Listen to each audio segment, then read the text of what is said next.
Imagine a candle that has been burning through a long night. By now, the flame has passed its tallest point. The wax has melted down. But look closely. The light has not grown weaker. It has grown warmer, softer, more intimate. It no longer tries to light up the whole room. It simply glows, quietly, beautifully, right where it is.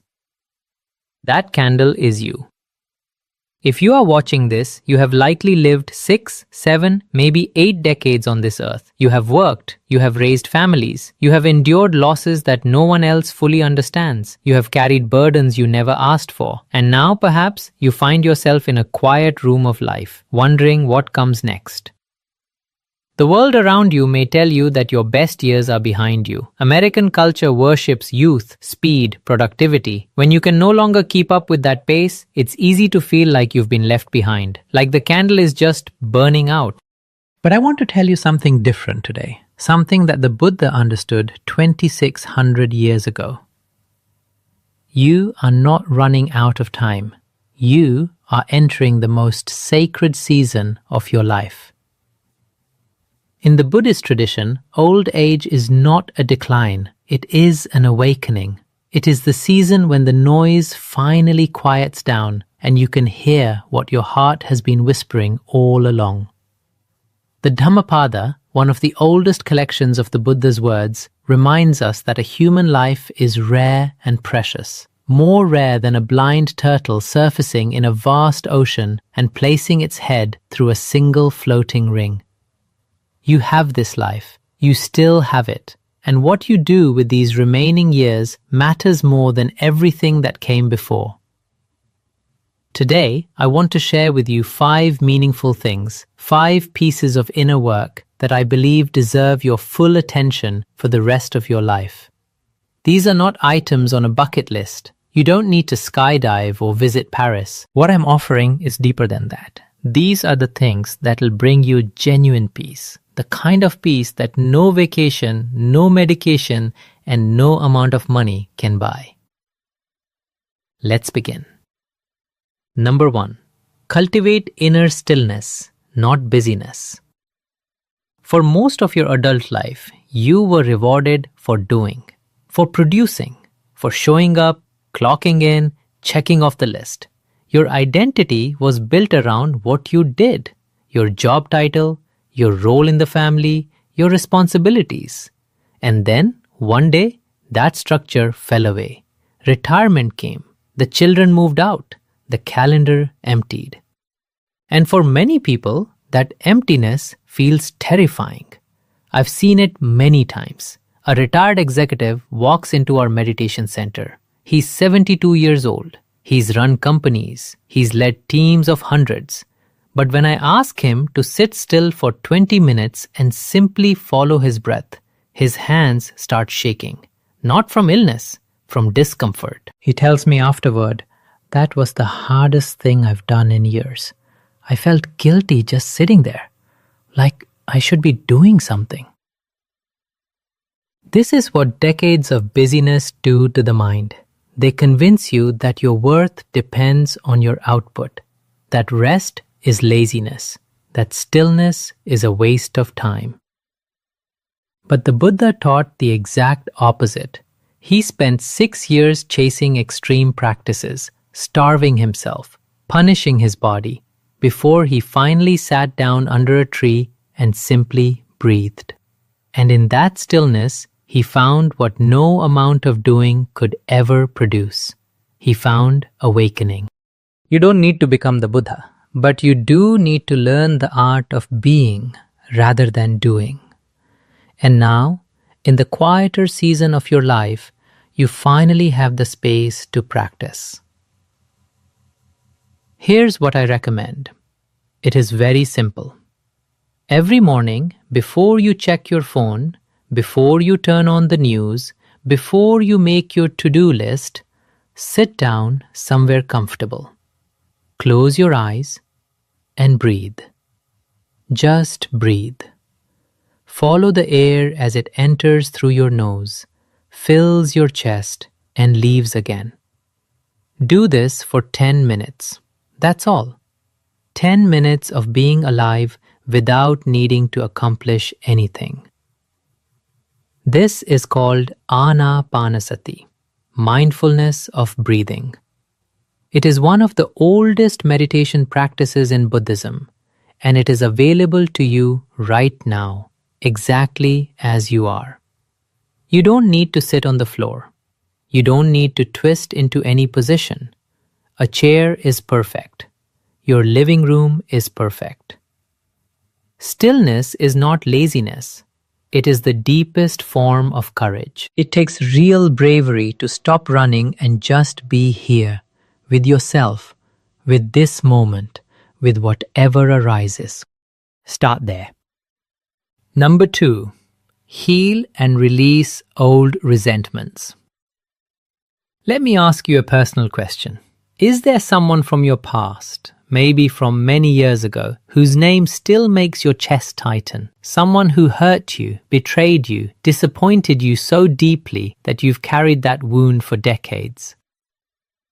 If you said yes, you're not alone. Almost everyone I meet over the age of 60 carries at least one heavy resentment. A parent who was never there, a spouse who left, a child who said something unforgivable, a friend who disappeared when you needed them most.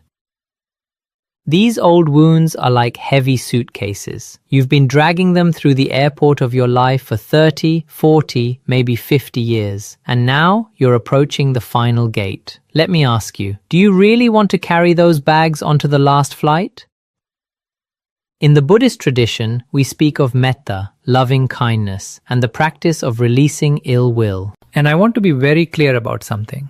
Forgiveness in Buddhism is not about saying that what happened was okay. It is not about pretending the pain didn't matter. It is not about letting the other person off the hook. Forgiveness is about letting yourself off the hook. When you hold on to resentment, the person who suffers most is not the one who wronged you. It is you. The Buddha compared it to holding a hot coal with the intention of throwing it at someone else. You are the one getting burned. I once knew a woman, 78 years old, who had carried anger toward her former husband for over 40 years. He had been unfaithful, he had been cruel, and he had been dead for 10 years. But she still couldn't speak his name without her voice trembling. One day, at our meditation retreat, I suggested she write him a letter, not to send, just to write. She spent 3 hours pouring everything onto paper. Every hurt, every tear, every sleepless night. Then she walked outside, sat under a tree, read the letter out loud to no one, and burned it. She came back inside and told me, I feel 30 pounds lighter. That's what letting go feels like. Not like condoning, like liberation. If you're ready, here's a practice you can try tonight. Sit quietly, bring to mind the face of someone you still resent, and silently, gently say these words. May you be free from suffering. May you find peace. You might not feel it at first. That's okay. Say it anyway. The heart opens slowly, like a door that's been shut for a long time. It needs patience, not force. Forgiveness is not a gift you give to others. It is the final act of self-liberation.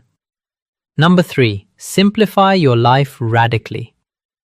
When the Buddha was a young prince named Siddhartha, he lived in a palace filled with every luxury the world could offer. Gold, silk, music, feasts, and yet none of it brought him peace. So he walked away. He left it all behind, and he spent the rest of his life owning almost nothing. A robe, a bowl, and the open sky above him.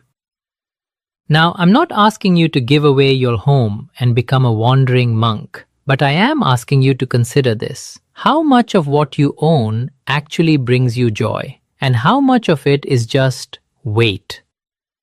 There's a concept that's become popular recently. The Swedish call it death cleaning. It means going through your belongings as you age and deciding what stays and what goes, so your loved ones aren't burdened after you're gone. It's a practical idea, but the Buddha taught this same principle 2600 years earlier, and he went deeper. It's not just about closets and attics, it's about simplifying everything. Simplify your possessions, yes. Go through that garage, donate the things you haven't touched in 5 years. Let them go to someone who needs them. But also simplify your commitments. How many clubs, groups, and obligations are you part of out of habit rather than genuine nourishment? It's okay to say no. It's okay to step back. Not every invitation requires a yes. Simplify your information. The 24-hour news cycle is designed to keep you anxious. It profits from your fear. You do not owe the world your constant attention. Read less news. Take fewer opinions into your mind. Protect your inner environment with the same care you'd protect your garden. And simplify your relationships. This doesn't mean cutting people off. It means being honest about which connections nourish your spirit and which ones drain it. At this stage of life, you have earned the right to spend your time only with people who make you feel more alive. I once visited an elderly monk in a small forest monastery. His entire life fit in a space no bigger than a parking spot. 3 robes, 1 bowl, 1 copy of the suttas. And his smile? Oh, his smile was wider than the smile of any billionaire I've ever seen on television. He had nothing, and he lacked nothing. The less you carry, the further you can walk, and the more you can see. Number 4. Deepen your connection with others through genuine presence. In America today, there is a quiet epidemic that rarely makes the headlines. It's not a virus, it's not a disease you can see under a microscope. It's loneliness. The United States Surgeon General has called it one of the greatest public health crises of our time, and it hits seniors harder than anyone else. Millions of Americans over 60 live alone. Many go days without a meaningful conversation. And I don't mean chatting about the weather or scrolling through social media. I mean the kind of conversation where someone truly sees you and you truly see them. The Buddha valued human connection deeply. He once said that Kalyana Mittata, good friendship, wholesome companionship, is not just part of the spiritual path. It is, in his words, the whole of the holy life. The whole of it. Not a piece, the whole thing. But here's what most people misunderstand. Connection is not about having more social activities. It's not about joining another club or signing up for another group trip. Connection is about the quality of your presence. Think about the last time you sat with your grandchild. Were you truly there? Or were you thinking about your doctor's appointment? Were you listening? Or were you waiting for your turn to speak? Deep listening is a spiritual practice. When you sit across from another human being and give them your full, undivided attention, no phone, no distractions, no agenda, something sacred happens. They feel it, and so do you. Here's what I encourage you to do. The next time you're with someone you love, a friend, a child, a grandchild, put your phone in another room, look into their eyes, and ask them one simple question. How are you really doing? And then wait. Don't rush to fill the silence. Don't jump in with advice. Just wait. Let them speak. Let them be heard. You might be surprised at what happens. People are starving to be listened to. And you, with your years of experience, your patience, your warm presence, you have a gift that no young person can offer. You have the gift of unhurried attention. And if you feel isolated, if you don't have many people around you, consider this. Join a sangha, a meditation community, or volunteer somewhere you can give the gift of presence. Sit with patients in a hospital, visit a hospice, read to children at a library. You don't need to do anything extraordinary. Just show up, be there. That's enough. You don't need more friends. You need more moments of being truly seen and truly seeing another. Number 5. Make peace with death, and therefore with life. This is the one no one wants to talk about, and yet it is the most important thing I will say to you today. In American culture, death is the great taboo. We hide it behind hospital curtains. We use soft words, passed away, no longer with us, as if we can soften the reality by choosing gentler language. We spend billions of dollars trying to look younger, feel younger, live longer, anything to avoid facing the simple truth that every life comes to an end. And because we avoid thinking about death, we live in constant low-level fear of it. It hums beneath everything, beneath our worries about health, our anxiety about money, our desperate clinging to routines. We don't talk about it, but we feel it every day. The Buddha took the opposite approach. He didn't hide from death. He looked directly at it. He taught a practice called Maranasasati, mindfulness of death. And he considered it one of the most powerful meditations available to any human being. He said, and I'll paraphrase, "Of all the footprints, that of the elephant is supreme. Of all mindfulness meditations, that on death is supreme." This is not morbid. This is not pessimistic. This is the ultimate wake-up call. When you contemplate your own death, not in panic, not in despair, but with calm, clear awareness, something extraordinary happens. Everything becomes vivid. The coffee tastes richer. The birdsong sounds clearer. The face of your grandchild becomes unbearably beautiful.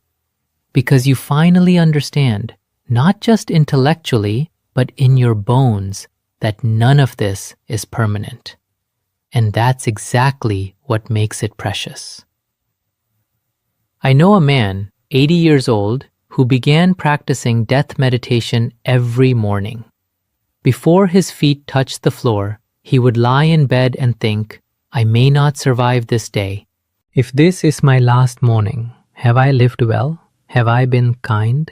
Have I said what needed to be said?" After 3 months of this practice, he told me something I'll never forget. He said, "Bhante, since I started thinking about death every morning, I have never felt more alive. I taste my coffee differently. I hug my grandchildren longer. I tell my daughter I love her every time we talk. Not because I'm afraid, because I'm awake." That is what Maranasati gives you. Not fear, freedom. And there is a practical side to this as well. If you haven't already, I gently encourage you to have honest conversations with your family about your wishes. Write your advance directives. Tell your children what you want and what you don't want when the time comes. This isn't morbid. This is one of the greatest acts of compassion you can offer to the people who love you. You spare them from guessing. You spare them from guilt. You give them the gift of clarity, and that is love. When you stop running from death, you finally start living fully. Let's return for a moment to the candle we began with. It has burnt lower now. The wax has melted. But the flame, look at it. The flame is still here, warm, steady, quiet, not trying to prove anything, just giving light. In Buddhism, there is a symbol even more beloved than the candle. It is the lotus flower, and there's a reason we chose it for the name of this channel. The lotus does not grow in clean water. It grows in mud, in swamp, in the dark, thick muck at the bottom of a pond. And yet, when it rises to the surface, it blooms, white, pink, luminous, completely untouched by the filth it came from. Your life may have had mud, plenty of it, loss, disappointment, illness, loneliness, regret. But that mud is not your enemy. It is your soil. It is the very ground from which your deepest wisdom, your most genuine compassion, and your truest peace can bloom. So let me leave you with these 5 things once more as seeds to carry forward. 1. Cultivate inner stillness. Stop doing, start being. 10 minutes of breath in the morning can change the entire color of your day. 2. Heal and release old resentments. Forgive, not for them, but for you. Put the hot coal down. Your hands deserve rest. 3. Simplify your life radically. Less stuff, less noise, less obligation, more space for what truly nourishes your heart. 4. Deepen your connection with others through genuine presence. One real conversation is worth more than 100 casual ones. Show up, listen, be there. And 5. The bravest one of all. Make peace with death. Look at it, sit with it, and discover that on the other side of that fear is the most vivid, grateful, awake life you've ever known. You have lived long enough to know that the world is both beautiful and broken. You don't need to fix it. You don't need to accomplish one more thing. What you need, what the world needs from you, is for you to spend your remaining years being the peace you always searched for. The candle is still burning. The lotus is still blooming. And you are still here. Make it count. Thank you for watching, my friends. If this message spoke to your heart, I kindly ask you to share it with someone you love, especially someone over 60 who might need to hear these words today. Subscribe to Lotus Dharma Path so we can walk this path together. And leave a comment below telling me which of these 5 things touched you the most. May you be well. May you be happy. May you be free from suffering. May you be at peace.